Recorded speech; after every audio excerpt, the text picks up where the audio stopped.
Think gadget reviews, news, and all about it. HTC One M9 review. But it did divide opinion somewhat. Those who loved it really loved it, on account of its beautiful design, superb build and lovely screen. But for some its flaws, namely the much maligned ultra-pixel camera, prevented it from being the best.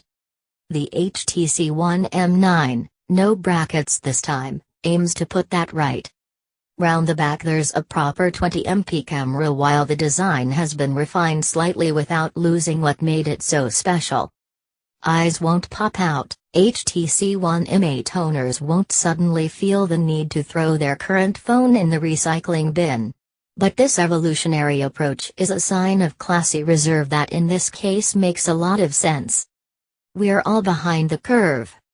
Over the past 3 years, HTC has milled and beveled itself a reputation for great design and excellent build quality. This approach has paid off to the extent that even Apple, a company more design-obsessed than a house full of Scandinavian furniture designers having an argument over a lamp, has made a phone that looks somewhat one-ish. While the HTC One M9 body is a new design, you could be forgiven for thinking it's basically the same as the HTC One M8. They're very similar in size. The One M9 is fractionally thicker at 9.6 mm, both make near excessive use of cool, hard, brushed aluminium. And both feel just amazing. The Samsung Galaxy S6 may be thinner and have a fancy new glass and metal design, but I suspect many will still prefer the feel of the HTC One M9. The look is actually ever so slightly different this time. HTC has used a two-tone finish, for one. The One M9's sides are a bronze gold finish while the front and back are much more silvery. Going for gold is always going to raise a few eyebrows, but the M9 pulls off the look with ease. No gaudy gold here.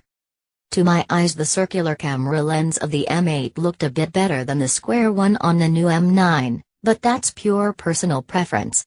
Essentially, if you love the look of the One and One M8, you're going to love the M9 just as much. Fully featured. Unlike Samsung, HTC hasn't thrown the baby out with the bathwater. The One M9 has a microSD memory card slot, the Galaxy S6 doesn't. You already get 32 GB of internal storage, but the memory card slot enables you to boost that up to a huge 160 GB for around £60. Upgrading to the 128 GB version of a phone would cost you a lot more than that. The boom sound speakers are back, too. These front-facing stereo speakers made their debut with the original HTC One a couple of years ago, and they haven't changed a great deal since. But they're still just about the best mobile phone speakers around. It's not that they're super-duper loud, but rather just a lot richer sounding than the competition. People's voices no longer sound like a gang of angry wasps trapped in a bottle. There has been a minor software update to the speakers this year, too. Dolby sound modes allow you to tweak the output, for the speakers and headphones alike, to suit music or movies. Movie mode makes the sound bigger, music does its best to get you a natural tone. It's not a major change but every little helps. Small screen star. HTC has really picked its battles this year, and in the screen department it's chosen the path of conscientious objector to the resolution war. LG has been making QHD resolution phones for ages now, but HTC has once again decided to stick with Full HD. If you're a spec hunter, the Samsung Galaxy S6 and LG G4 have displays with way more pixels. But the difference in real life is far from massive, mostly because at 5.0 inches the One M9 screen just isn't big enough to really benefit from loads of extra pixels. After all, it's still got a pixel density of 441p, light years ahead of the iPhone 6's 326p. Screen obsessives are welcome to get hung up on the numbers, but there's really no need to. And once you put the figures to one side you realize that the One M9 has a great screen, one with natural looking colors, excellent viewing angles and decent contrast. If you spend about 50% of your time with a phone watching Netflix or iPlayer, consider a 5.5-inch or larger alternative such as the LG G3 or Samsung Galaxy Note 4 as well. You'll be carrying around a bigger all-round phone, but the media benefits will probably be worth it when it comes to satisfying your streaming addiction. And don't go assuming this is simply the same screen as that of the M8. Comparing the two side by side proves they're very similar indeed, but the M9 is slightly improved, particularly when it comes to viewing outdoors.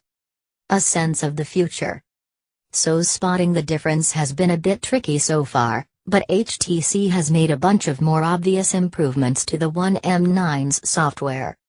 The phone runs Android 5.0 Lollipop, but it's actually the alterations made to the custom HTC Sense interface you'll notice most. Not that it won't be immediately familiar to existing HTC owners. You get your usual selection of home screens plus the blink feed rolling news page, and a vertically scrolling apps menu. Almost all other Androids use horizontal scrolling. It feels much like business as usual, but this year you can also seriously customize the look and feel of Sense with themes. Previously it was only quirky Chinese phone makers such as Huawei and ZTE that were still banging on about phone themes, but HTC has actually applied them rather nicely. They let you alter the font and icons of the system, but a good deal of the customization is also about picking a color scheme. A bunch of themes come pre-installed, but the neatest trick is how you can easily create your own. Just choose a picture to act as the home screen wallpaper and the HTC One M9 will automatically work out which color scheme suits the image best. Pretty smart, right?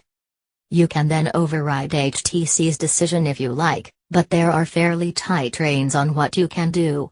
The HTC One M9 does its best to stay looking classy. There's no phone equivalent of the avocado bathroom suite here.